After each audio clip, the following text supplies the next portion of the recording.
Hello guys, Tumpa হালদারের আরেকটি ব্লগে অনেক স্বাগত। তো বন্ধুরা, তোমাদের খবর কি? তোমরা কেমন আছেন? আশা করি খুব ভালো আছেন। যে যেখানে আছেন খুবই ভালো আছেন, আমিও খুবই ভালো আছি। তো আজ আমার ব্লগটা শুরু করলাম বিকেল 5টা দিয়ে। তো আমরা সবাই মিলে চলে গেলাম, ছোট বোন আর ঋতুকে নিয়ে চলে গেলাম আমড়া পাড়তে। তো অনেক আমড়া পেড়েছি। তো রাস্তার ধারে একটা গাছ ছিল, জঙ্গলের মধ্যে একটু জঙ্গল ছিল সেখানটায়।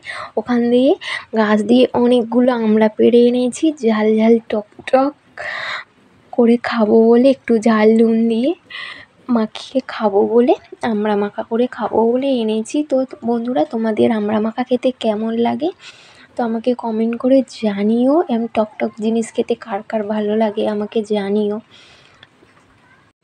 আমার তো বেশ লাগে খেতে এরকম ঝাল ঝাল করে টক জিনিস মাখিয়ে খেতে।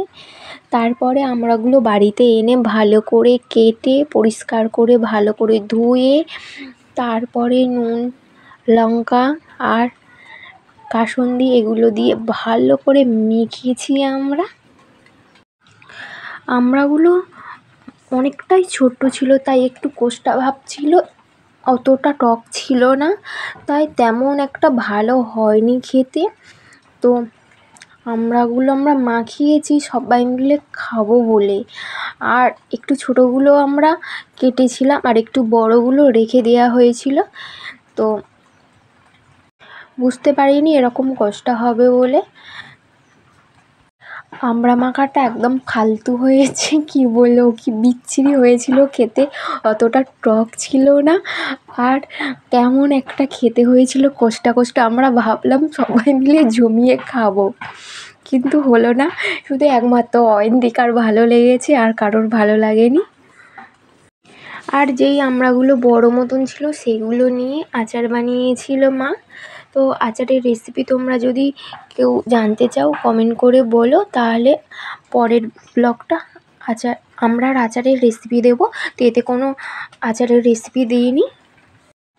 আমার আর প্রত্যেক দিন ব্লগ ভিডিও আর দেওয়া হয় না, কী নিয়ে বানাবো কিছু বুঝতে পারি না, তার জন্য প্রত্যেক দিন ডেলি ব্লগ আমি দিই না।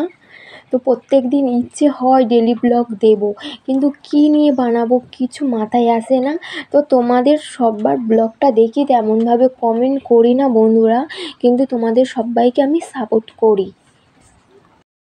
তোমাদের ব্লগগুলো দেখে লাইক দিয়ে চলে আসি, কমেন্ট আর করি না তেমন একটা সবাইকে। আমড়াগুলো যখন পারি সবাই বলছিল, আমার বোনগুলো বলছিল যে একটু করে ভিডিও কর, একটু ফুটেজ নে, এখান দিয়ে আমড়া নিয়ে যাচ্ছি। যেখান দিয়ে আমড়া নিয়েছিলাম সেখানে জঙ্গল হয়েছিল, বেশ সুন্দর লাগছিল, তার জন্য একটু ফুটেজ নিয়েছিলাম। তো তোমাদের কেমন লাগলো আমাদের আমড়া মাখা? যেখান দিয়ে আমরা পেরে এনেছি, পুরো মাঠ, চারিদিকে পুরো ফাঁকা জায়গা।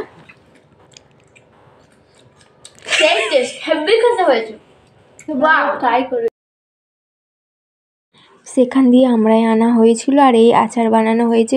কেমন হয়েছে আমার ব্লগটা অবশ্যই পুরোটা দেখে লাইক কমেন্ট করে আমাকে জানাবে। আর আমার ব্লগটা এখানেই শেষ করছি। সবাই ভালো থেকো, সুস্থ থেকো, সাবধানে থেকো।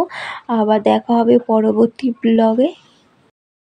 আর আমার এই আমড়া মাখার ব্লগটা ভালো লাগলে অবশ্যই কমেন্ট করে পাশে থেকো, যেমনভাবে সবাই আছো।